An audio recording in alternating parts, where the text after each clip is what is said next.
Peace family is 19 Keys. This is High Level Conversations, an intellectual safe space for dangerous observations and conversations. And of course, I'm here with the graceful none other Jack Hella Classic. Hey, we outside like trees. Stay close, stay focused, and drink on that water. Man, it's kind of hot in here. I'm going to go ahead and start off by taking this off. You know what I'm talking about? Yeah. But listen, man, we about to get into a good episode today. You know, the goal of this show is to provide you with in-depth analysis, truth, you understand me, and conversation that can help shift your pattern of thinking, especially during the time where people are in panic mode, people are afraid, you understand me? So every level of consciousness comes with a new power, right? So if we can make you more aware of what's going on, we can give you that power, right? Because the ignorance is what makes people fearful, right? We're in a time where people don't know when will it end? Will there actually be a depression? Is it 5G? Is it the coronavirus? Are they targeting black people specifically? What is the future of the country? Right. And when people at a standstill, they can't make decisions. So right now we're at that place to be able to impart knowledge on people, possibly even wisdom, to help them navigate this and find a vision so that they can actually know what to do next. Which is, what do you think that we should do next in moving forward from this pandemic? Well, during this time, we have an opportunity, right? So let's take it to what's actually happening. And, you know, for one, we start to see an insidious nature creep up within this whole thing. Yeah. We start to see statistics start to be brought out saying that more black people are actually catching this, and the mortality rate in black communities is higher. And so we say, okay, why is this possible? You understand me? When at first the whole idea was that black people ain't getting it, our melanin protect us, you know what I mean? We good, we gods. Yeah. So they saying they breaking down that barrier, but of course the reality of it is this, you know, we are soft targets, we're the most vulnerable. When you really look at the reality of it, is because we live in very systematically impressed environments. The way that we eat has been low vibrational for a while. Our immune system have been compromised. Diabetes, you know, chronic illnesses, and a multitude of things that plague our communities on a consistent daily basis. So we say that, wait a minute, if there is, and then of course, lack of proper access to health care and a multitude of other things that threaten our security as a people. And so when we look at this, we say, wait a minute, you know, we don't expect President 45, Mr. Trump, to do anything for the 45 million black people in America, right? And then who are the people that's behind this? When we look at Bill Gates and Dr. Fauci, we see people whom we know we can't trust. And we can't trust them, and these are the people that are at the head of these things but for what reason though, right? And when we look at Bill Gates, because we already talked about Dr. Fauci last time, right? And we talked about there was no reason to trust him. He's been around since Reagan, right? And we know that anybody a part of that good old boys club, we can't trust. Right. That's just simply said. We don't trust white men. That's it. We don't trust white men to run, rule, or govern us at all, right? So when we look at Bill Gates, he comes in this paradigm where technology starts to be at the forefront of leadership and power. When you see two worlds colliding, so you got Bill Gates' world, he represents that old business world, right? To where he's more the Wall Street, big business, tycoon, corporate head. And then you got somebody like Donald Trump who makes his money more so off tech and data and software and hardware. These are two different type of white men going at power right now, right? Right. So not only that, you have a tug of war between China and America. And everybody wants to be the first movers of this 5G technology, because whoever is the one that can roll out the 5G technology for the world, they're going to get billions and billions of dollars. And they also get to determine what are the future products that come out of 5G infrastructure, the same way that it will happen with 4G when you had Netflix, Google, Apple, all of these companies that was able to take advantage of it. And now we see them at the forefront of the governing bodies in the world right now. Let me ask you this. Do you think that 5G is as dangerous as it's being portrayed?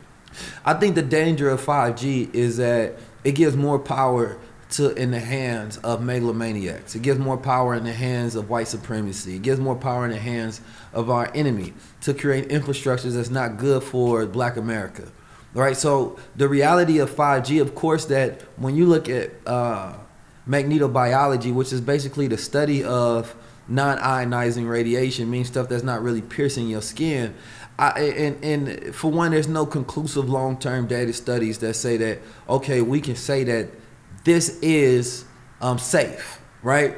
There's no studies that Which can is- show us that the long-term human studies that can say this is safe. Which is radioactive energy. Right, and so we say that if it's safe, why wouldn't y'all put the American public fears at rest, right? If y'all got to put up 600 million of these cell towers so that y'all can cover the span of 5G so that these short millimeter waves can actually set up the grid and the network, and America can put its big for these wavelets, because you know that they, like, you have to understand that right now, you ever had a walkie-talkie, right? And Right. you ever get on somebody else's channel, you flip to channel 3, you get the police, you flip to channel 3, you can hear somebody else talking. So that wave space has to be bidded, right? So that means that companies have to, like AT&T had won a big bid for 4G wavelengths, meaning that they actually have to buy certain wavelengths, and there's a, I forget what the government agency is that regulates that, but I believe it's the department that deals with traffic. So they regulate the radio frequency traffic. And so therefore it's like, all right, wait a minute. America can't just produce a thing. All of these countries are fighting for it. Right. And so when you get into the depth of that war and you say this is not just, when we look at 5G, this is for the domination of the world, because if China continues to move at the rate that they are, and they're definitely ahead of the race, America won't have the ability to catch up. Right. And so that establishes China as a superpower. And then, of course, when we look at the establishment of different technologies, 1G from the 80s to the 90s, and then 2G from the 90s to 2000, and then 3G from 2000 to 2010, and then now we are in the 5G era. The people that are left behind, they can't catch up. You know, and I made an observation like this, right? China is on big display mode right now. Right. You know, they don't need any outside, you know, trades. They not, you know, really scavenging for mass, you know what I'm saying? To the safety of their people are pretty much isolated, right? Everything is in the country already. But America is being put on the front street, right? Mm-hmm. So America is in a situation like they gotta get the support of their people back, because they in a position to where, you know, people is looking outside of the country for support. Essentially, right? We're looking at China like, damn, China got it going on over there. You know what I'm saying? Like, but China in a position to where they are. We in the midst of a battle of power. You know what I'm saying? And the scales is like, it's tipping on each end every so often, but you know, it's not really a lead being taken away. Right. You know, China is that superpower, but America, you know, it has its power in terms of military, you know, infrastructure, but China has its power in terms of raw power. Right. You know what I'm saying? Like in terms of trade, in terms of resource, economics, you know what I'm saying? Stuff like that. But to put it all plainly, you know, it's really about, you know, economics, and China is winning in that. So I feel like, you know, America is doing everything in its power to get that pedestal back in that first place, you know, that competition. Yeah, I mean, China been setting themselves up to be that establishing power. You understand me? And they have the ability to do that. You know, it is. See, you look at America as this big bad supreme country. Right. And for the longest, America has been able to utilize America first. They always talk about industrial revolutions and industrial ages. You understand me? Like the printing press. You understand me? The locomotive. And when we really look at what was the first industrial revolution in this country, or the first industrial age, it was based off black bodies. America was built off slavery. America was built off utilizing the energy of other people. Right? It was always about worker-slave master relations. So black people were literally the first source of energy for America, so that they can produce stock, right? So that they can get ahead of the game. So not only that, as we was talking about earlier with my good brother Blue Pill, is that when you look at Hidden Figures, right, with the black women of NASA, they had them tucked away in the basement, but that was their first supercomputer. Now we looking at, they got this quantum computer that they can use, right? But they supercomputer to get them where to the moon, they had to use the black mind to get there, specifically the black woman, right? So we've been a secret power of America to build their infrastructure, right? To get them to this point of supremacy. But now that we've waken up, Now that we want to do for self, think for self, and don't want to let them regulate our energy and become owners, and they're not producing enough bodies to be the majority on this planet Earth, as we talked about last time, they had to figure out a new method. So right now, they're giving people who want to, my brother Red Pill that brought this point up to me, they're giving people who want, who can help solve the problem of COVID-19 access to this quantum computer. And this quantum computer can solve problems that never was before solved. Now, when you create 5G and you put everybody on a network, right, you give these people way too much power. At the same time, I will say this, right, we fear what we don't know. Right. And we've been talking about this for a while. It's like, we fear the unknown. Yeah, we got to get better at being at the head of these things. We also learn, we fear learning. Yeah. You know what I'm saying? Because knowledge sets you free. You know, and a lot of times it's obtainable. Like, you know, what you said with the 5G and everything, I feel like we just fear everything that's new. So, you know, you got people that's in a space, right, to capitalize off of anything that's new, right? Because it's new. You don't understand it. Right. So you got people, we live in a capitalistic society. So anything that's new, right, anything that the government initiate that's new, you can embed fear in that because it's already unknown. Yeah. Just like, you know, artificial intelligence, right? You can automatically align that with something that's dangerous just because it hasn't been rolled out. So it's just, it's mystery attached to it. You know what I'm saying? So within that mystery, you can fill in that void and implement fear tactics. And a lot of times people have no choice but to reside in that fear.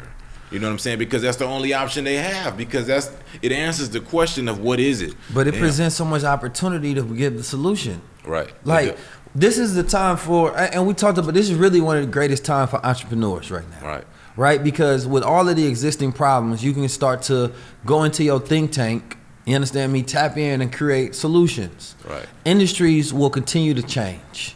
Right? The way that the American people will step outside, it won't be the same.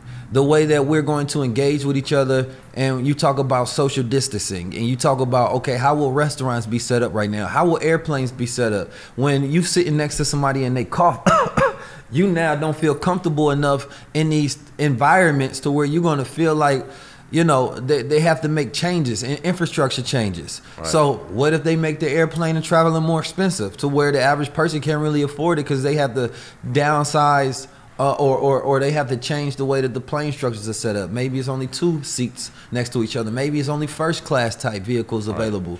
We instead of just looking at like, all right, what's the possibility of the outcome, we say that we have the ability, while white America is fighting through chaos, through dissension, through world politics, the way that they are in disarray, we also have the ability to build our world up while the fall of America is happening. That the new America essentially also represents the opportunity that we have to come together for one. But if leadership don't take this opportunity and say that we're going to form Voltron, we're going to organize, we're going to create these particular groups where leadership get together, and we not just having DJ parties, you understand me? We not just having battles of old records that we made. We not just trying to be nostalgic at a time when we supposed to be opportune. Right. You understand me? Like, I want to shout out Rizza Islam and Drink Champs. They did a great job, because anybody that puts any of the gods on the platform, you understand me? That's an important thing to notice. Right. Right? Because for one, the people love it. And the reason that we like, oh, I can't believe that happened, is because it don't happen enough. Right. And then when it does happen, it make you realize, like, wait a minute, y'all know the gods exist. Right. But you're not utilizing your platform in a manner to where you can boost up and give those the opportunity to teach the people when you obviously don't have the knowledge. Right. You know, one thing that cultivated within me, right, at a really young age, man, was the art of business. You know what I'm saying? Was the art of manifesting. You know what I'm saying? Structure. Within the community, predominantly, and matter of fact, especially, if not only, in the black community. Right. And I made a tweet about this, right? And I said the only way that you can reach, you know, independence is through business, through the mass, you know, unification of business. You know, steel makes steel sharp. You know, so essentially, when you teach people how to build businesses, right, you teaching freedom. Essentially, in the new in the new age of modern business, is the activity of life, as the Honorable Minister Louis Farrakhan says. says. So, you know, it's a turning point, man. When you teach people how to, you know, have independence, man, you teaching them how to be free from this capitalistic world and this system. So yeah, I mean, somebody made a good point. Everybody about to get these checks. Right. Okay. You get your checks. What you gonna do with it? Invest. But yeah, I mean, are you gonna just pay your bills, or you gonna do this, that, and the third? I would say this is the time. You got 10 people that go get a check for $1,000. That's $10,000. You know what I'm talking about? Right there. Where are you gonna put it into? So it's like, for me, I talk about the business revolutions and give them so much respect, is because it's not easy at this particular point in time to do that, but it's the most necessary. But of course, we have been. We look at the rich and famous instead of the rich and righteous method and model. Right. The rich and righteous model requires so much more integrity, right? It means that you have to practice a level of awareness while you capitalizing, but make sure that you're doing it with God always in mind. Right? Yusuf reminded me of something today. He said the Holy Quran, and I'm not saying verbatim, but he said the Holy Quran said that basically all your wealth belongs to Allah. You understand me? And that makes so much sense, because when you understand Allah, you understand God. Right. You understand me saying, wait a minute. A Muslim means one who submits his or her will to do the will of God. So if I have power and I utilize that power, I utilize this money to still be able to produce the will of God or Allah, then I'm still acting in accordance of being righteous with this money that I got. But you know, money is money can lead you astray also, right? Absolutely. You know, there is unrighteous money. Well, and there is righteous money. I would say that it's the love of money that's the root of all evil. I wouldn't give money so much power. Right. I would say that the character that a person has before they get the money starts to be exploited. Right. So you don't want to be able to fund your unrighteousness. You don't want to Right. be able to fund your ignorance. Right. You give a holy man $1 million, he's going to figure out something to do with that's holy. Right. Right? Because that's the only habits that he have. They say Right. that you can only con an unhonest man, because he's always looking for a shortcut, always looking for something quick. You understand me? So you have to be careful. It's like, do you really want that position of power? Because Right. it's going to show who you are. Right. So money gives you the opportunity to fund your true self. But like you said, man, sometimes even you can't even afford it. When the man is ignorant, man, he can be led many ways. You know, he can be led astray. You know, and a lot of times, man, we chastised by our own ignorance. Right. So our ignorance, you know, and our knowledgeability sets us apart. So when it comes with money, man, that money is aligned to your thought patterns. Absolutely. And money, you know, it really magnifies and it enhances how you are as a person. So whether you are a rich and righteous person or vice versa, it's going to reflect in what you do and how you teach yourself. Yeah, so, you know, money is definitely one of those subjects that has to be understood, mastered in our communities. And then right now, the average person trying to figure out what is my new value, and you know, the market. You understand me? Like, what are the essential skills? What are the soft skills? You understand me? And of course, we went over some of those things, so I'm not gonna go over it now. But you think, you know, I think, you know, skills is evolving, man. Skills is turning into just raw talents. And when I say talents, I don't mean something that's like, you know, just a God-given just talent, but I think that it's who you are. Your skills is in your personality. That's what is evolving to. And I think that we're living in one of those eras, right, where just your raw organic expressions is being able to made into something that's, you know, profitable. You know what I'm saying? And you able to monetize it. But I mean, in this sense, though, right? Because those who have been prepared are in a good place to be able to take advantage of the reality. Right. People who have home-based businesses, people who have the skills of utility and adoption for this new technology that's out right now, they're in a good place because they've already been building on these skills that this new world requires. Right? So we talk about becoming mad scientists. Right? Mobilization, automation, digitization. These are some things I'm going to be teaching in my course. But at the same time, that helps you navigate getting caught up in that sad world. What's the sad world? When people don't know what to do, especially men, it makes them go into a more stress and anxiety. A lot of them end up procrastinating more, playing more video games, things of that nature. So you become less productive and less empowered to do what you're going to do. And once you're stuck in that cycle, then you become stressed out, you have anxiety, you have depression. And that can ultimately lead to even suicide. So there's a mental health component to this entire thing of being in the quarantine that you're fighting. Hey, but do you think psychedelics is a remedy for all of those stuff? I know that's kind of like off the wall. Absolutely not. I would say this. Like, you know, like like mushrooms. Well, I'm saying this for this particular reason. All of those things can be achieved, especially in nature. All of those things can be achieved by the human body, inducing that aspect naturally, right? So when you look at it like this, it's kind of like saying that those particular right brain drugs act as kind of religion for man, right?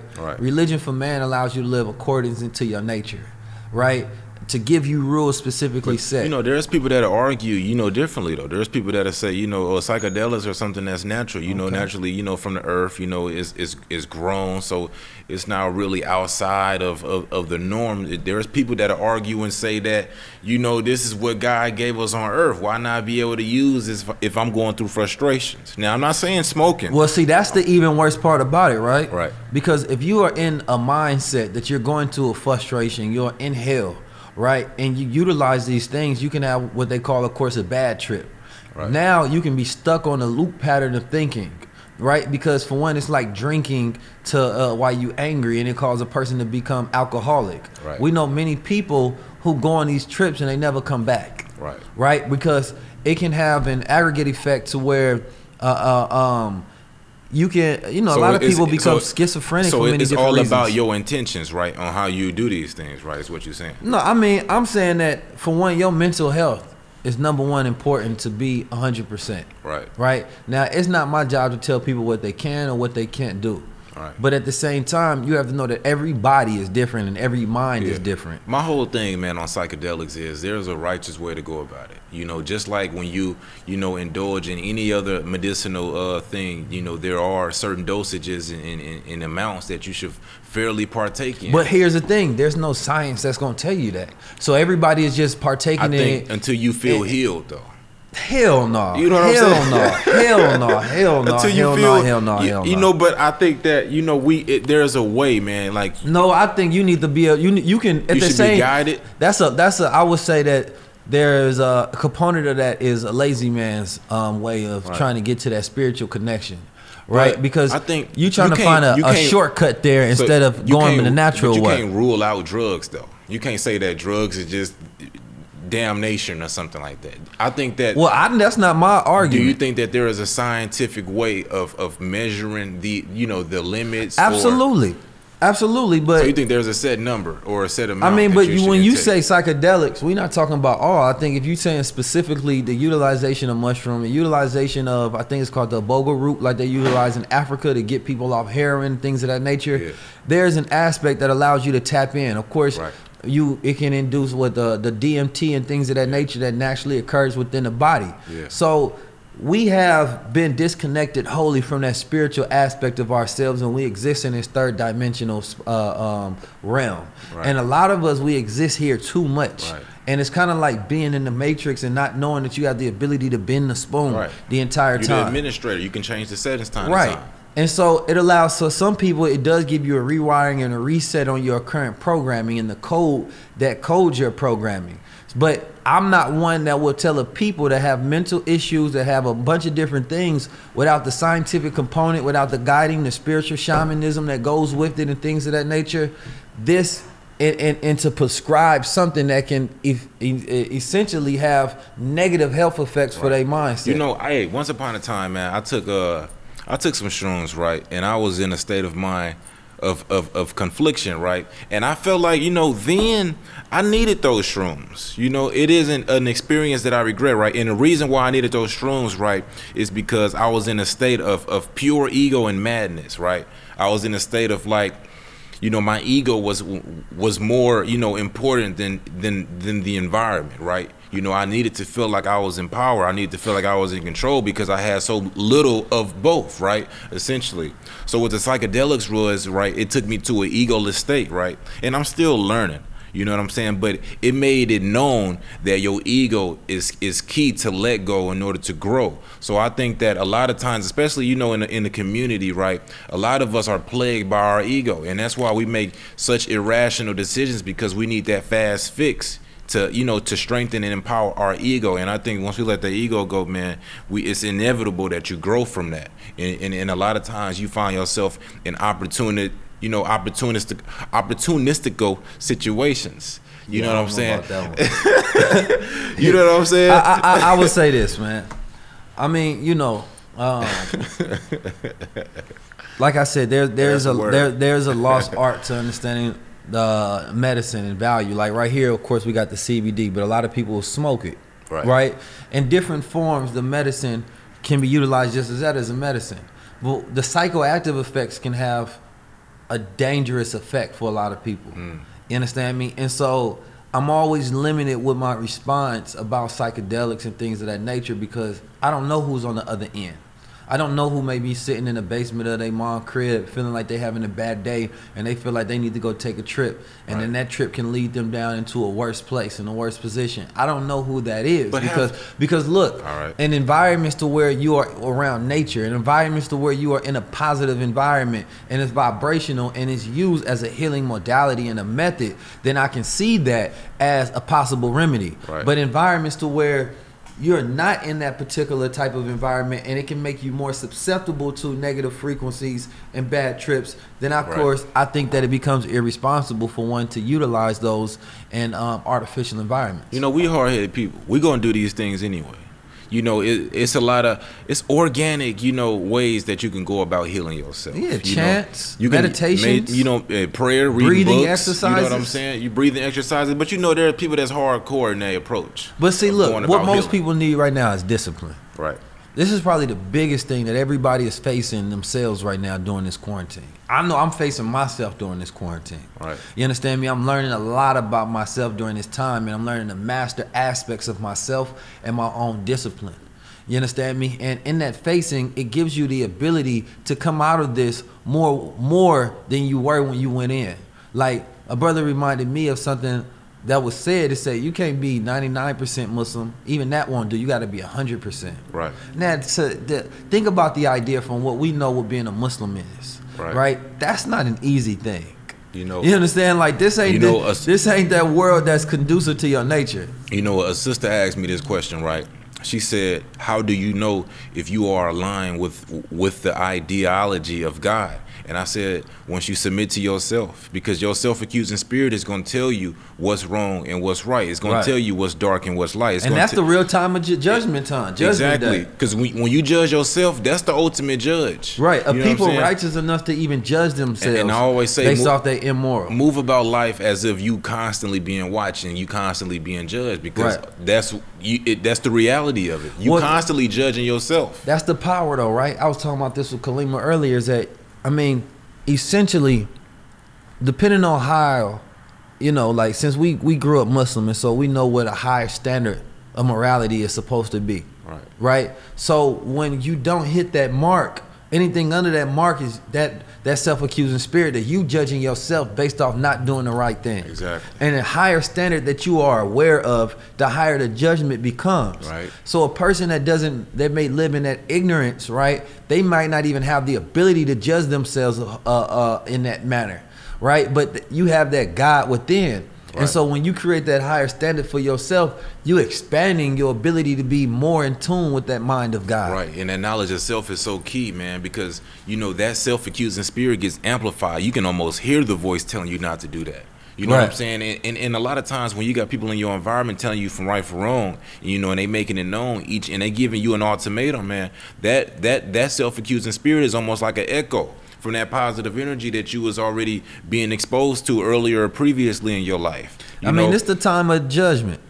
This is the time where things become uncovered. As the Minister Farrakhan say, is when that one is next to that nine, or said rather, none next to the nine, it reveals something to be uncovered. And so we living in that time where there's if I wanted to type in a number 19 and find some news about it randomly, the only thing that's gonna pop up is the COVID-19. Right. You understand me? Consistently, everywhere. So it's taken over the algorithm. Right. And, 19 is the number of DNA when you add them up, right? 19 is the number of God. 19 is the number of AI, masculine, feminine. 19 is the number of the black God. Right. So in that aspect, though, they created a COVID-19. You understand me? They created a polarization of that crowns 19. Right. And they got that taken over the algorithm. So, in terms of numbers, right, and in terms of symbology, that's what's key. What, like for instance, man, like there's so much power and there's so much emphasis just on the rainbow, right? It's a full spectrum of colors. You got every color known to mankind on the rainbow. You know what I'm saying? So they associate that with something that's totally outside of the norm. Initially, when you had depictions of the rainbow, that represented black. You know what I'm saying? That represented the black culture. That in historical times, scattered right? light, the spectrum. That represented the full spectrum of light, and black man and woman was the initiators of every other color. So that represented the home base, the kingdom, essentially, right? And everything else was just a projection of everything else, right? So you had the full, all of the colors represented different energy frequencies. And this brings me to a point on that. I'm glad you brought that up, because music, color, medicine, right? The Honorable Mr. Farrakhan talking about understanding music, color, and medicine, and it gives you a great understanding of God. And when I think about light, right, because color is talking about light. Right. And so when we talk about something like the rainbow, that's a stolen symbol, right? The rainbow really represents enlightenment, right? It represents that full spectrum of light is actually a healing frequency for a person to be able to take in. Right. You understand me? Now, if we think about that, and the reason I came up to this thought, because I'm thinking about our ability to be able to take back symbols, reprogram them symbols, and encode them with their original meaning. Right. Or even take and hijack some of the things that they created and put our own symbols and meaning into it. So look, I want to make America great again. I mean that. Now listen why I say that though, right? Because America was great before white people got here. Right. America was great before Christopher Columbus came over here throwing babies against the wall. Right. America was great before we took that handshake and they started giving us viruses and diseases. Right. America was great before capitalism set in. Right. America was great before there were slaves over here. America was great when the people of America, you understand me, ran America and lived in their nature. America was great before we had to integrate. I right. mean that. If you want to make America great again, then take away those who ain't our kin. The ones who are the others. How you a other, right? You either other or a brother. Right. Now, what makes one an other or a brother, right? Because the difference between other and the brother is that BR. Right. So that black righteousness. Right. You know what I'm saying? If you ain't got that black righteousness, you a other. You know what I'm talking about? Yes, brother, man. Yeah, though, that's right. Hey, do you believe in a simulation theory? Yeah, I mean, essentially, everything is coming from the mind. Right. Right? Like if you want to change the world right now, right? If we got everybody in 1 hour to be able to get on the same thought wave, right? We just had the date 4/4 where everybody did a mass meditation, and I had over 2,000 people on my line that meditated with me through a guided meditation over an hour. Right. And after that, they measured the Schumann resonance and said that there was a spike and increase. Well, if we look at the average human being has what? At rest, you have 400 or 500 watts of electricity. Right? And moving, you can produce up to 2,000 and even more watts of electricity. Right? The point of that is saying that when we meditate, that's energy, that's electricity, that's radiation. Right. You understand me? Those are signals, you understand me, that can be beamed across the planet Earth. So when you got people with that intention, when I think about intent, in something that's intense, I think about it in tens of energy, like something that's condensed, and that's a lot. For manifestation, requires concentration. Concentration is being able to focus for a prolonged period of time. Right. What the devil does is he keeps us distracted to where we can't focus. I was talking with my brother Chris Cole, and we was talking about this. The devil has a great ability of distracting the mind of God. So when the people are able to focus and they can meditate and they can align themselves with that left and that right hemisphere, and they can focus on one particular thing, they have the ability to shift the entire paradigm, to create a whole new world, because the world is based off what? It's based off what's in the mind of the people. Right. So if you want to create a new world, you have to impression the mind of the people with your thoughts to produce your world. I was doing some research on this topic, man, and it was basically, explaining what a technological is going with the whole, essentially, right, there's this idea, right? There's two big technologies that are being created, under the radar, but it's one of those things that we should, pay attention to, right?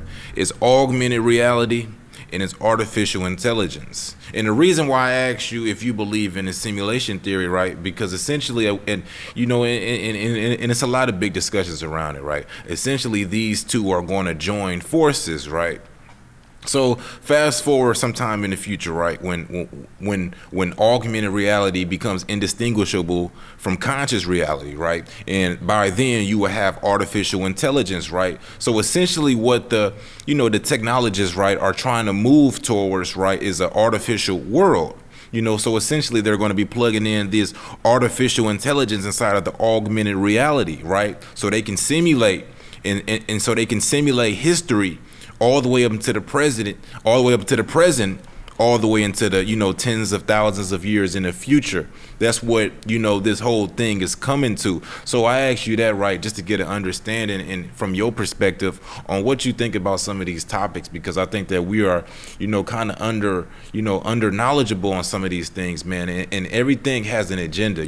Billions of dollars. You got the Elon Musk of the world, you got the Jeff Bezos of the world, who are heavy. And you got the NASA's, and you got the Pentagon, who are heavy inside of this technology. They spending billions of dollars, trillions of dollars under the radar and just creating technology, and we don't see any of it. Well, you ask yourself, in our culture, we look up to these people, right? Right. And I mean, but yourself, it's almost like you ain't got no choice but to look up to them because they the ones creating. Right, you know what I'm saying? To that point though, we sometimes think that like we don't grade morality, right? Right. As a standard that we look up to. Like are the people that you look up to even good people? Right. Right? Like are they psychopaths, sociopaths? Right. Like that matters to me. Right. Especially when these people have the ability to have billions of dollars. Right. Like think about you want to go to the moon, you want to go to Mars, you want to create artificial intelligence, you want to create one world systems where you own most of the wealth in the world. You got to be crazy to do that. Right. You can't tell me that none of them guys are sane, not one of them. You can't tell me Elon Musk ain't crazy. No. He got to be a socio-fucking-path. You can't tell me Bill Gates ain't crazy. His business model is monopolistic. Anytime there was somebody that competed, he didn't want them to exist in the same space. Right. He said, I'm going to take over it. I want your whole industry and I want you out. Right. That's a crazy ass dude. So now when you look at somebody like that, you say, why are we trusting him with philanthropic work? Right. What gives him the gall to say what we can and can't do as a society? Right. Why is he even at the helm of these things? And then we see his father's part of the eugenics program. Right. We learn about him not even really being as genius as you think he is, because he not really the one that's the coder and things of that nature. So we say that we've given these people, because they're able to make mass amounts of money, there's importance in our culture without designing. But in our culture, we grade each other on a moral scale when somebody comes out and put good information and gives us knowledge itself. We say, no, they got to be perfect. And if they not perfect, nigga, we ain't fucking with you. It's like, wait a minute. Where's that same level of scale when it comes to somebody who's giving you escapism or somebody that just has money? Right. Because somehow money starts to trump morality in the minds of the people, and they no longer have to have that same accountability. It's technology escapism. I'm going to say something else, man. Dude be saying stuff. No, I was asking you the question. You know what I'm saying? But you said it's technology escapism. It's technology escapism in its rawest form. Well, no, not in its rawest form. Like we talked about last time, technology is just a manifestation of parts of our own spiritual and conscious technology. Meaning that technology is only examples of what exists within us. Like we got a raw version of a computer that can compute data, right? Or something that can store memory. Those are just forms of what the human body is. We are the greatest works in the universe. Right. We take a quantum computer that can measure quad bits of information and things of that nature. That's the same thing of what our mind can do when we're streaming that divine intelligence, right? Like, where do you get that thought where it automatically pops up in your head and you have a genius idea? Right. Where did that information, like, what are the calculations that's going on behind that? Right. So when we think of it in that manner, we say, wait a minute. If we know that the human mind has imagination, we know that the human mind has this divine intelligence that it's a supercomputer, then let's create a manifestation of that, type of design. That stream of consciousness, man, you hit on the nail. You know, whenever I practice meditation, I feel more connected to a motherboard. I want you to read this. Hold on. I feel connected. What's the date on that? It's February 25th, 2019. So I go to my dates. I go to my notes, right? And I just type in. So when you say simulation, I'm looking at the word simulation. If you could read that, what does that say? It's a storyline. Don't read everything. Yeah. A society where you're imprisoned until you can produce an extraordinary talent. Keep going. The basis of the new world is about human potential. And the unremarkable are weeded, not left without chance. We must stay in a prison where we have the opportunity to produce some talents.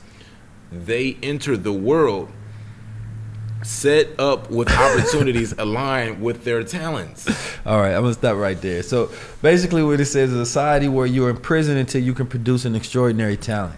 Right. The basis of the new world is about human potential, and the unremarkable are weeded out, not left with a chance, but must stay in a prison where they have the opportunity to produce some talents until they enter the new world, set up with opportunities aligned with their talents. A database is kept and your life path is organized, and with the assurance of AI that is kept on the blockchain system until, and it's funny because I was writing this as like a movie idea, right? So it says, until a rebellious hacker group plans to destroy the system to give those who simply just want to be, right, a chance to live unremarkable lives, make mistakes, and maybe not figure it out. You understand me? Now, what do we live in a society where you got to figure it out fast right now? You got to figure it out You fast. don't get to just be and just live and live in bliss unless you want to be homeless. So you think, let me get the last part. It says, only at the end, the rebellion realizes that he was a bare reality inside the prison, which only helped the system become flawless by his simulation. But I like that though. Only how to break. Yeah, I ain't gonna go into the last part, but yeah, that first part. I just typed in simulation and this came up. So I wrote that February 25th, 2019 at 8:17, and it's funny because it's kind of what's playing out today. Like, you stuck in the prison, you got to figure out what's your extraordinary talents, what's your skill set, what's the value that you gonna bring to the world before this shit is all over with. Especially with this whole era in it. It's, matter of fact, it's been through every era. You had to figure out what you was good at, right? You know, and master it to free yourself from the strengths of social stigmatations. Okay, you be breaking down some sentence structures, brother. Yeah, you know, I think, and that's dope though. How you said it though. Or your definition at least, but I think that was dope though, because it makes good sense. Yeah. Because the prison is your own mind, essentially, right? And when you cultivate a gift that sets you free from like that anxiety, that stress, that's the sads. Right, the sads. You know what it's I'm all saying? about getting away from the sads. You know. Now, okay. So we at this place now, right, where people are really trying to figure out, like, is the government targeting black people? All right, through eugenics. Yeah, you know, I read a article, man. Brother Wesley published an article, and basically, yes, you know what I'm saying.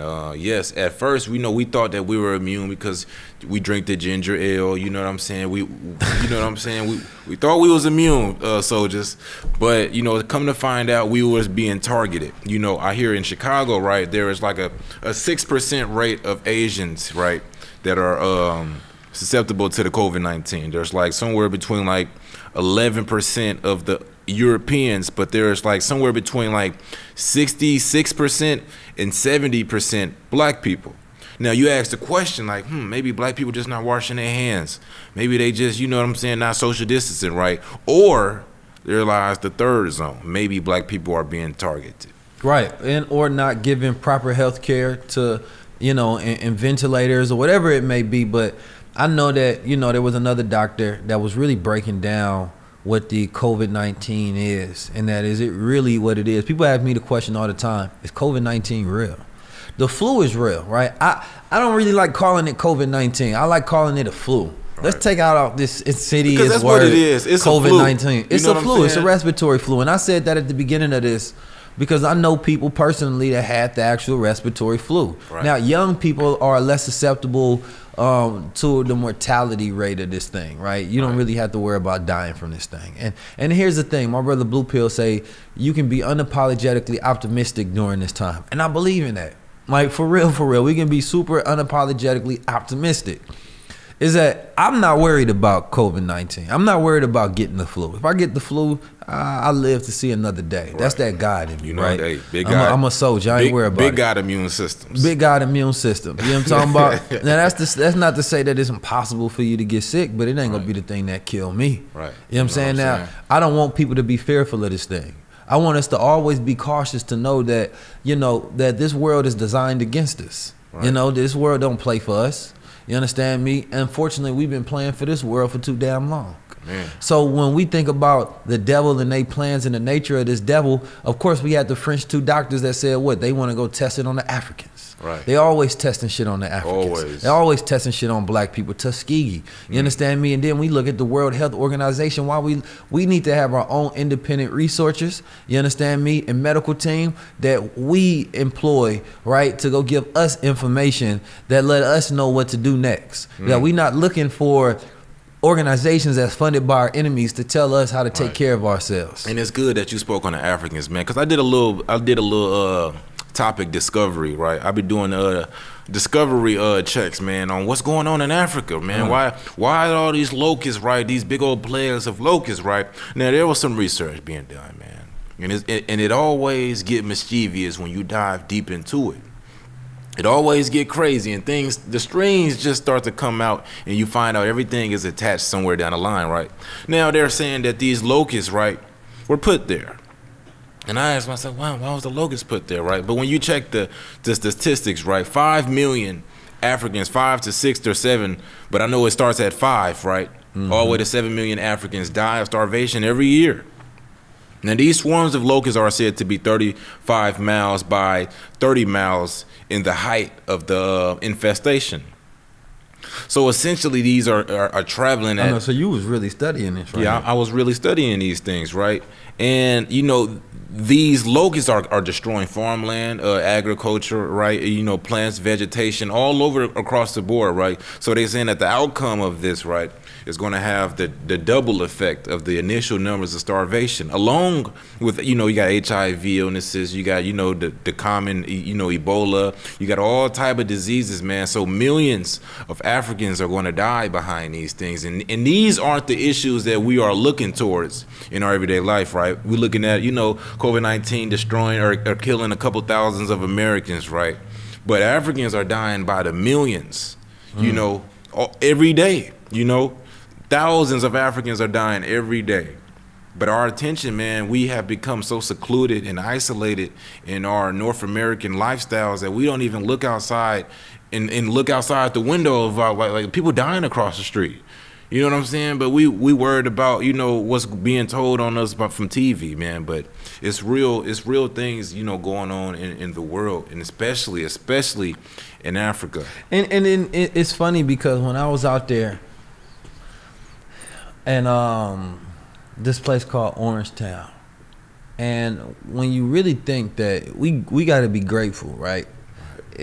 When I looked at some of the conditions that they live in and how happy that they are, right? And of course, we're not making a blanket statement on the whole entire continent. I'm speaking specifically about my experience in one particular place, and they were some of the most happiest children I've ever seen in my life, right?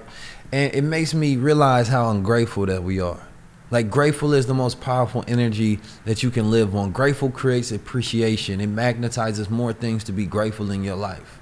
Right. And we can be very ungrateful in many ways when we complain, right? And I forget this pastor name, but he say that prayers are complaints for the devil. When the gods is complaining, the devil is listening to music. Right. You understand me? So when I think about that, that's saying that, wait a minute, we got to be building up our own world so the devil complains, but then we got to be grateful that we have the ability to be able to do these things with all of this technology, all of these resources, right? If everybody get over their goddamn selves, everybody stop thinking they the chosen one and want to be the superheroes right now, and say that, wait a minute, let me share my information with my brother. Let me share the spotlight with my brother. Let me share these tools with my brother. Let me share these resources and his access, and let's all come together as a body politic, and let's solve the problems. Let the leaders come together. So if we don't come out of this quarantine and we say that, you know what, we had an agenda and we decided that we're going to all get together and we're going to target one particular thing and get us some wins, and we're going to start this unified effort of what it really means to come together as a people, right, then we deserve whatever happens to us. Right. That's the way that I'm thinking about this thing, because we have too many warners. We have too many signs. Right. You understand me? And we know it's right. But to that point, though, out in Orangetown, they live in small, like, huts, man-made huts that were like, you know, little 6x6, you know what I mean, houses or whatever. And sometimes it can be a big family. They not all using protection. There was a lot of children there. They ain't got nothing else to do but enjoy the hot sun, eat a little bit, and have some sex. So it's a bunch of children in that village.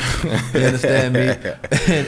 But the children were happy. They in dirt roads. They playing basketball, soccer, or whatever it is, and they kicking it. And when they come out of school, they happy to go to school. They enjoying the subjects. I'm talking to them about technology and social media and ways they can utilize their phone in that environment and be able to cipher money from different economies, figuring out soft skills that they can be able to make money with. Right. So I'm talking to these little children, and they sitting there attentively just listening, and you can tell like they had a particular discipline in the way that they were listening, that I know that they heard me, and they was like, okay, this brother talking.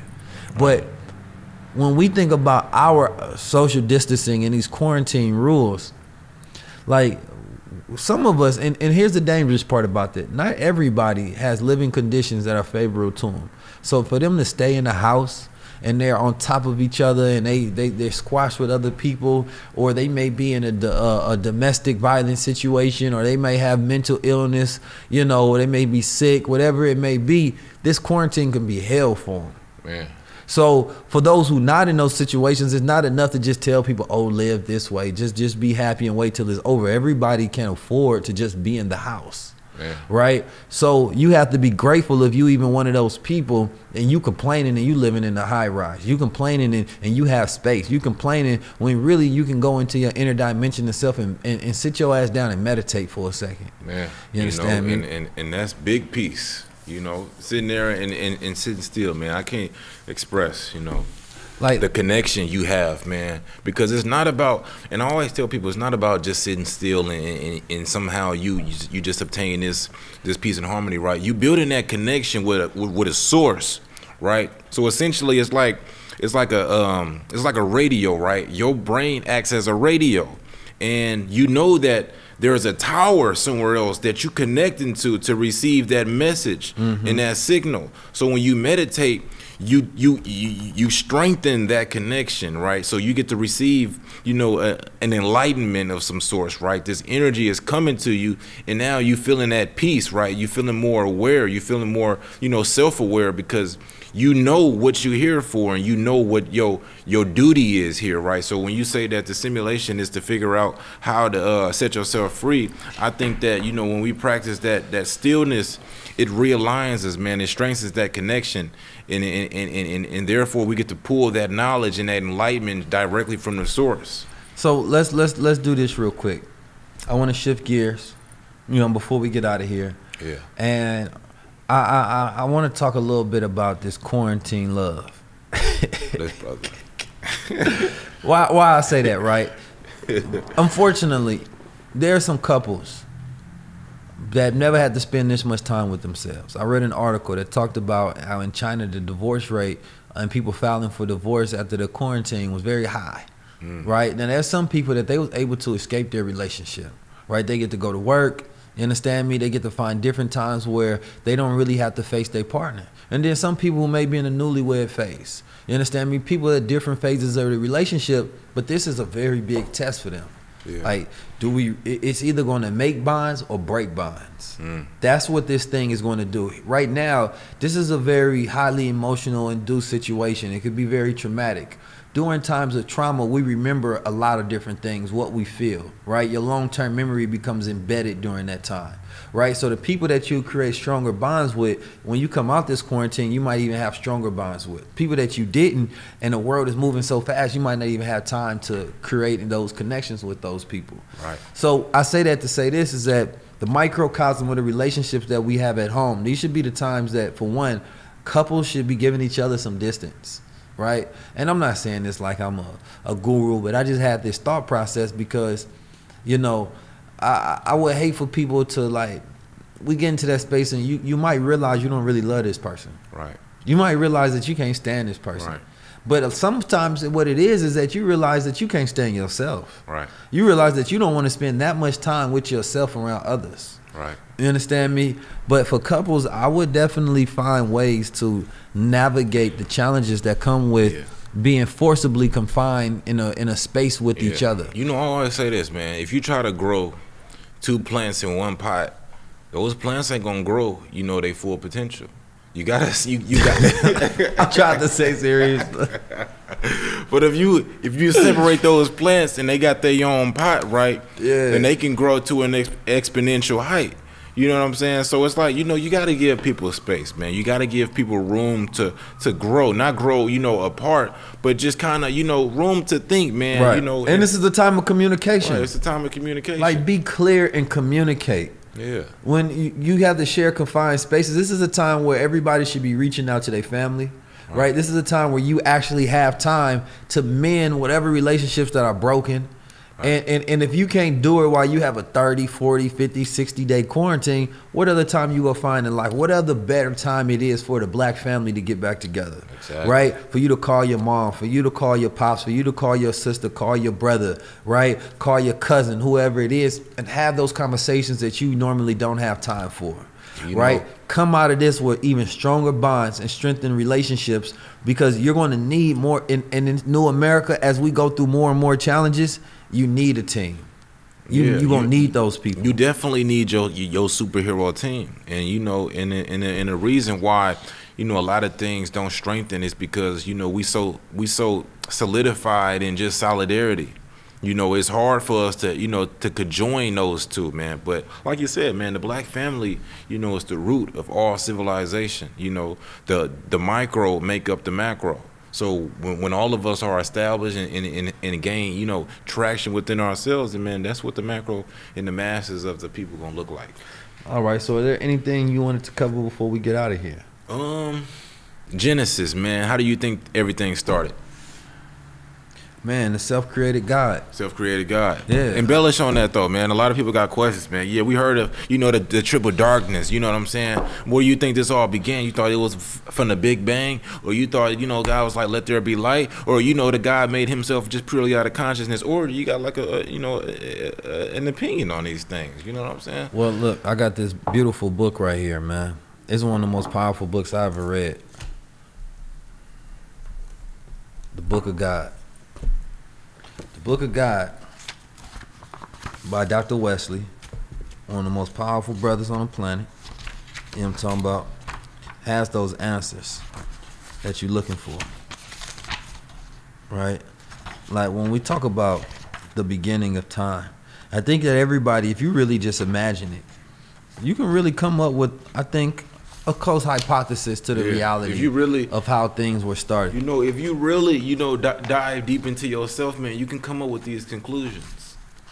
I mean, so and I'm one of them brothers who I be trying things out, right? So I mean, the 3 stages, you of know, physical evolution. Everything was started with, for one, motion, right? Right. So we think about the womb of the universe. With motion. How did motion come about? Let's get deep in this. How did motion come about? Well, I'm not going to before we get started on that one, I'm not going to pretend to know all, but I will think through this for a second. Book of God. Right? Even before even going into that Book of God, right? Because right now, if you think about what is the beginning and how does things exist, you understand me? And time hold on, let's keep that there. Time plays a very big part in that, right? Right. Because when you begin motion, you begin time. You understand me? And so what that basically essentially says is that the Honorable Elijah Muhammad in Theology Time, he talks about that zero, right? If you think about that zero, it's a self-looping. It just goes around and around and around, right? But then and it really has no value, right? But when you put a 1 next to that zero, right, it has value. Right. You understand me? And the same thing, if you take that 0 and you put on the opposite side of 1, it has even more value. Right. Now, when you think about the beginning of time, because you didn't hit me with a question I wasn't thinking about at the time. You know what I'm saying? But when you think about the beginning, I think about everything being sparked into motion. And once things begin to be sparked into motion from that triple darkness, then motion itself is energy, which is more so light. Right? So you're talking about darkness and light being brought into existence. You understand me? And you're talking about that self-producing atom, Allah, the original man. You understand me? Now that atom was already embedded with a divine intelligence. You understand me? Now I can't go back into the thought process of that particular atom and say, what sparked you to move? You understand me? What sparked you to create self? Right? The one thing that we know, at least from the capacity of our thinking as human beings, is that all things have a beginning. Things have to begin or not begin at all. But what does that really mean to say that things have no beginning? So essentially we go to the spark and the idea and to say that things ripple from that existence of that triple darkness. You understand me? And now when we talk about the expansion of the universe, because once things began in motion, things continue to ripple and expand. And when you talk about the expansion of the universe, you're talking about where light hasn't reached. You understand me? And if light hadn't reached it yet, the same way in our mind, there's aspects of our thinking where light hasn't reached yet. You understand me? Where consciousness hasn't been yet. Well, God hasn't been in your mind, but the more we expand, because the universe within ourselves is just as expansive as the universe. You know, I heard this somewhere, man. A brother said something about alliance, right? There's 2 things in life, man, that you for sure not to remember. The moment you are born and the moment you die. I think that's the human limitation of imagination, is death. Right. Because there's no motion. Right, exactly. You know, but it comes a time where these are, you know, questions for great philosophers, man. These are questions for great thinkers, man. You know, when you get into that realm of philosophical enlightenment, then, you know, sometimes, you know, these pose a headache to some, you know, people who are inside of the spectrum rather than outside looking from a third person point of view. But I got a question. I got an answer. So it says the evolution of God happens on 3 planes: spiritual, mental, and physical. Each of these planes of evolution has its own laws, yet they were inextricably interwoven and interblended at every point. This triple evolution of God represented in the ancient traditions by a triangle, the mental evolution being the bottom bar, and I'm going to show you what those look like, because it was the last to be completed. This triple evolution of God is referred to in Rig Veda, ancient Hindu scripture, as the 3 strides of Vishnu. The Zohar of the Kabbalists likewise called it the 3 steps of Jehovah. So essentially, it gives you these 3 symbols, right? Some of the oldest religious symbols that are represented the 3 primary stages of Allah's God bodily evolution. And you know, right? So what we've been able to study now in our time is you see people breaking down the God particle. Right? And so that God particle, I think, is a very close reality to understanding the construction of Allah. You understand me? Because all things exist as atoms, fast vibrating atoms. You understand me? And I like, you know, the human has 3 parts, man. You got the spiritual, you got the soul, and you got the mind. You know, all of these things, you know, it took 3 steps, and I always say that each of those boundaries lie in different sections. Right, so they measure by different, you know, laws of the universe. One of those is, you know, the biological form is measured by the law of motion and the law of time and gravity. You got everything that are restricted from the laws of the universe. And some of these laws are not even acknowledged. Some of these laws are past our comprehension of acknowledging in totality. So with that being said, man, I think that some of these things are just past, you know, human capabilities of understanding. You know, the messenger had, or the Master Muhammad had 250,000 years of knowledge. at its disposal at any given time. Whew. You know what I'm saying? That's something that's extraordinary. But black man been on Earth for 76 trillion years. You know what I'm saying? So, what's some advice you'll give somebody to manufacture some discipline during this quarantine? To read, to study, you know, in the smallest of fractions. You know, learn something new every day. That's how you get started. Even if it's just the definition of a word, learn something new. Get your brain, you know, get your learning mind going. Right. Balance. Hold on, I wanted to pull up one more question from the audiences. So that was a question from Your Majesty Vanity. Some brother Billy Garton Jr. said, I would love to get some motivation. Oh no, he said give me some motivation. No, I'm okay, brother. Chris Breezy said, hygiene, what kind of soap, etc. should we be using? I'm not a hygienist, right? But I can tell you to get the antibacterial soap. You know, that's the type that I, you know, usually use myself. Use that black soap? Yeah, use that black soap. We're not going to go deep into this because he said the future of technology, AI, machine learning, data mining. You know, I think we're seeing that play out as it is today. Finding your purpose or finding balance, being still and learning yourself.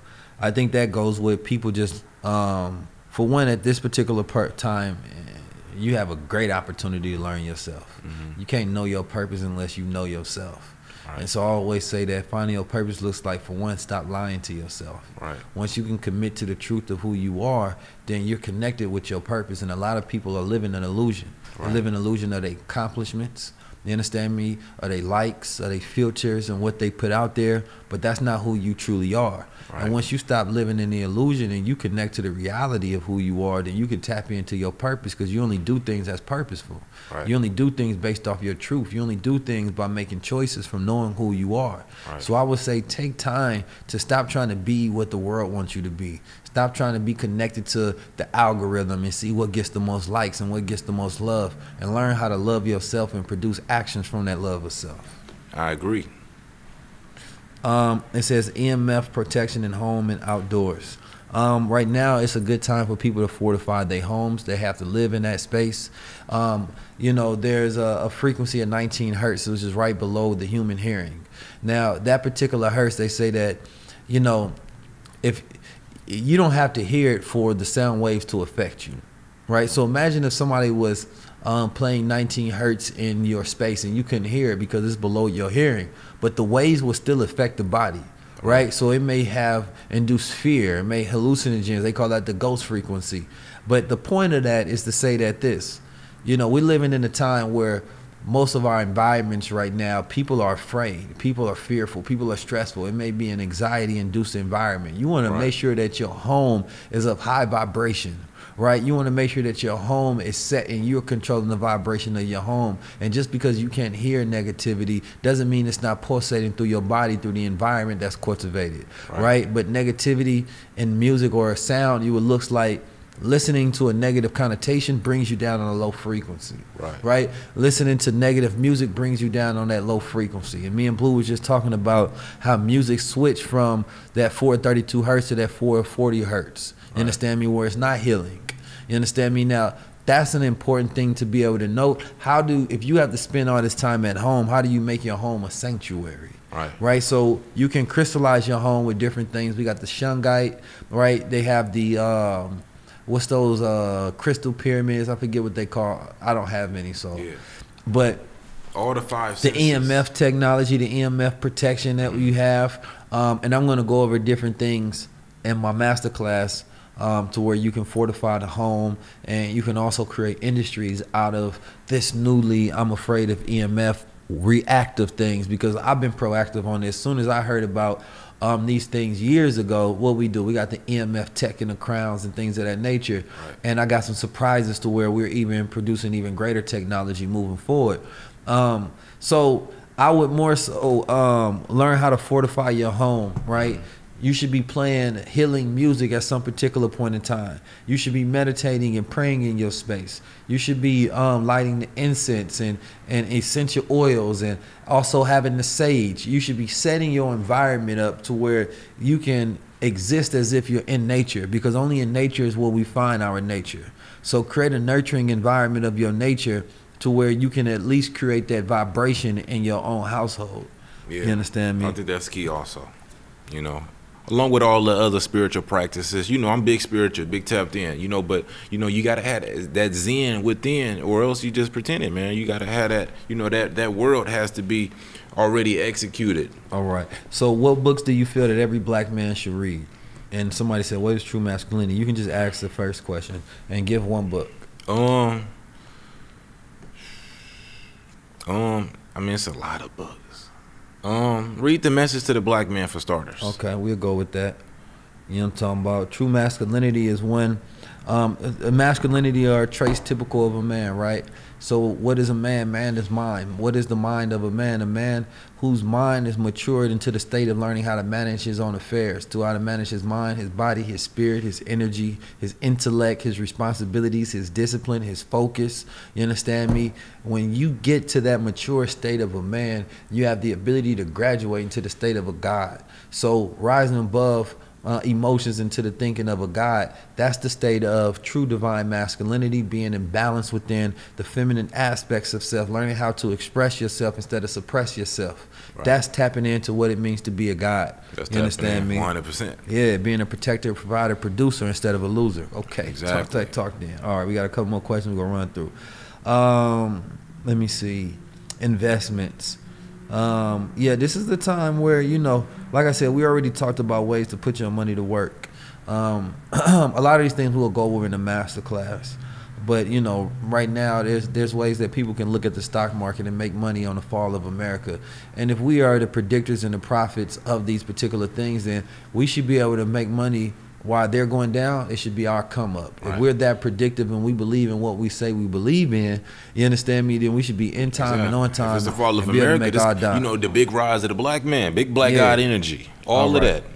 Big tree activities. More on physics, artificial intelligence, hypothetical life on Earth. No, I'm not going to go into that. COVID-19, all of a sudden, that's why you got to be real, we talked about intricate on the words that you use, man. The words that we use, man, are the words that can bruise, you know, and mentally give us in injuries, you know. So it's like, you know, how we speak to each other, man. You know, I said this on one of the things, but really what's key, you know, is how we speak to ourselves. You know, when we give ourselves commands, when we give ourselves, you know, attributions, even when we sing, you know, certain songs, man, you know, like I said earlier on one of my tweets, man, the subconscious mind cannot differentiate good from evil. You know, and one of the things that a lot of us, right, we are programmed subconsciously. Consciously, we think that we are aware of everything that we're thinking, right? So one of the, you know, the fundamental acts of independence, right, is programming your own mind to fit your liking. It's big tree talk. What my good brother? Yo, I want you to end it off with a question. What do you see in the next few months that's going to be going on in the world? I mean, good question. How's this going to end, you know, or how's this going to conclude? I guess it depends, especially let's say economically. It depends on the depth and the duration of it. The duration is very important to being able to estimate what America is going to look like and what the world is going to look like with this thing. If it goes out and it draws out too long, then it changes the shape of the economic condition. If we get out of here in the short term, then it can be like a V economy. Yes, we went down, but we can come right back up.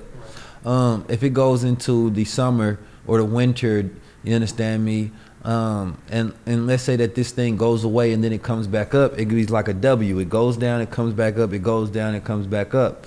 If it goes for too long, you understand me, and let's say that it goes, we in a house to the end of the year, the American capitalist society was not made for America as a company to be shut down. Right, because there's no incomes, there's a lack of productivity. America loses the race. You understand me? It gets behind China, and then that changes the whole economic vehicle and model that America is going to try to figure out how to continue to make power and find value. So when we look at that, we say, okay, then that looks like the economy going down in like an L shape. and we don't know when it will come up then. So right now it depends on what is the duration of this thing. And you know, I don't like to venture and make guesses. You know, I just kind of look at the data of what's happening right now, and what's already been happening is that there's going to be some companies that emerge out of this very well, essential companies. And people need to learn how do I start making essential businesses, and what are essential products, right? How do we actually come together as family units? So I believe we're gonna see a lot more groups emerging out of this, a lot more family-based businesses emerging out of this, group-based businesses emerging out of this, different organizations, because everybody has to go through the recession, but nobody has to go through it alone. And so right now, tactical organization is everything in order for you to have a fighting and a better chance at coming out of this thing on the better end. Even the infrastructure of companies are starting to make pivots and getting into different industries so that they can continue to make profits. Because, you know, a lot of these companies that's being utilized to make ventilators and things of that nature, the government essentially just said, no, we telling you what you got to do with your company. We telling you what you have to do with that. You know, the price of gold can spike as the dollar continues to fall. You know, what is the new measurement of value if nobody's paying taxes, if the American dollar is no longer the system that you're running off of? You know, so we're looking at a 9/11 paradigm. And I say 9/11 because it's an emergency. You understand me? And so in that emergency, I do see people coming together, but I also see a lot of people not taking it serious on what this thing is. So we're in the middle of this 5G race. We're in the middle of this COVID-19. We're in the middle of a quarantine. We're in the middle of an economic depression, right? We're also in the presidential year where they're changing of the guards. So this is unprecedented during the time. So I would say the future of America is still based upon the minds of the people. So if you go and you say that, you know what, it will absolutely be this way, then it'll absolutely be that way. So I mean to say that it doesn't have to be negative for us, especially if we plan together and we build together. So there's too many missing opportunities that we're not taking advantage of, saying that, wait a minute, even if it's another 30 days that we got and be in a house and we can create mass conversations around things that we can mobilize, and we opt out that system and say that, you know what, regardless of what happens in America, let's create something over here to make sure that we're safe, make sure that our family is good. We're not waiting for things to normalize. We're just using this time to strategize and create our own world. Boom. You know what I'm talking about? Yeah. Yo, it's 19 keys of high level. This 19, and then I will say this last thing though, and we talked about this. This mandatory vaccine situation is serious. The pending looming threat of these vaccines, and I heard they're already testing, and I heard that, you know, this is that part where we find ourselves at a crossroad and at a separation between two people. Right. Those who will and those who won't. Right. You know, the real believers and the disbelievers. Right. Because that's what it comes down to at the end of the day. And we talked about this, and we're probably going to continue to talk about this because the reality continues to be pending. But the beautiful part about this is, let's say that, okay, maybe it doesn't become national. Maybe it's a state where people can move and you have to homeschool. Here's the thing, we've already been telling people to do that. Right. All of the things that we've been telling people to do, they ain't been listening. Right. So when we get to this point, it's like people ain't gonna keep warning you. Right. We ain't. I ain't gonna keep warning you.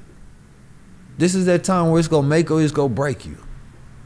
And you won't have time to get into a group. You won't have time to find safety in numbers. Right. So the reality is that, do you allow Bill Gates to make a decision for the people? Do you allow the World Health Organization to make a decision? Do you allow Dr. Fauci to make a decision for you, Donald Trump? Do you allow these governing, instituting bodies to make these decisions for you, or we decide as a body politic to say, nah, we good. We don't want them. Don't get the vaccination. So don't get the vaccine. I'm not a vaxxer. You understand me? I'm not taking no vaccinations, and that's something that we all have to decide what we standing on. And so these are the conversations that we really should be having, Man. instead of just let's figure out which DJ put out the most songs, Man, and what's our new escape, or what's going on between NBA Youngboy and Kodak Black. You know what I'm saying? And speaking on that, you know, we don't have no time to be enemies of each other, and those who promote that, right, the academics of the world, right, in these blogs and TMZs and shade rooms and Barlow Alert, they all have a responsibility. And if they don't take their responsibility of media serious, and propagating righteousness and propagating solutions and putting those who have the answers into the position of power, they should be held accountable. Yeah, they should be held accountable. And the same thing with our entertainment community is that if you're not utilizing your brand for something good right now, and we're not saying you have the answers, but put the leaders up front then. You understand me? I heard somebody complaining about Oprah book list, right? They say she ain't got no spiritual black leaders on her book list, because she don't believe in the black conscious community. She don't believe in the black spiritual community. You understand me? So some people are only invested into white patriarchal intellect, white matriarchal intellect. That is not our world. Our world consists of what our ancestors will be proud of, and our descendants will be proud of, on how we stood for them. So this is 19 Keys with high level conversations, and these are the same conversations all across the planet Earth that should be having. You understand me? There's strength in numbers, but only when we come together. You understand me? A 1 + 1 only equals 2 when those two come together, but by themselves they just ones. And that's why we maintain the minority status until we come together, but we could be the majority when we decide to unify. Tap in. Tap all the way in. Big God energy, big tree activities.